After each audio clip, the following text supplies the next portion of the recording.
नमस्कार, channel talks अमृत आचार्य हार्दिक स्वागत गर्दछ।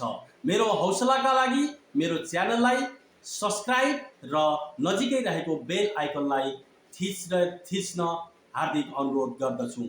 ढिला नगरी आउनु सुरु गरौँ छोटो प्रेरणादायी कथा। यो कथा हो एउटा अल्छी र जादुगर।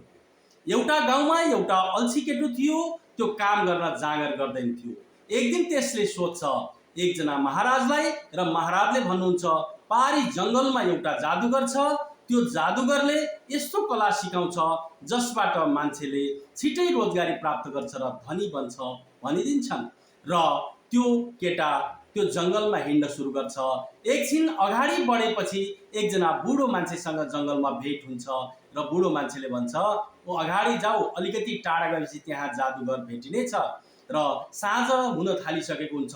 डराई डराई त्यो अगाडि बढ्छ र ती बुढा व्यक्तिले भनेका हुन्छन् यो जङ्गलमा सिंह पनि छ। र त्यो केटा अझ डराउँदै अगाडि बढेको हुन्छ र एकैछिनपछि ऊ जादुगर भएको ठाउँमा पुग्छ र जादुगरले कला सिकाउने बाचा गर्दै तर तिमी नुहाएर आउनुपर्छ, नजिकै 100 मिटर पर एउटा तलाब छ, पानीको जाऊ भन्छ। र त्यो केटा डराउँदै डराउँदै त्यो साँझको समयमा रात परिसकेको हुन्छ। ऊ तलाउमा जान्छ, नुहाउँछ र आफ्नो कपडा लगाएर फर्किँदा त्यो सिंहले नजिकैको झाडीबाट त्यसलाई चिहाइरहेको हुन्छ र पछि त्यो सिंह त्यसका पछाडि पछाडि आउँछ र त्यो केटा हस्याङ फस्याङ गर्दै डराउँदै दौड्दै जादुगरसँग जान्छ र जादुगरले त्यसलाई देख्न साथ यहाँ आइज भन्दै उसले बोकेको झोलालाई सिंहतर्फ फ्याँकिदिन्छ र सिंहले र जादुगरले त्यो बच्चालाई केटालाई सोध्छ तिम्रो झोलामा के थियो? अनि जादुगरलाई केटाले भन्छ तपाईले ननभेज माछा मासु राम्रो मान्नुहुन्छ भनेर मैले मासु पकाएर ल्याएको थिएँ।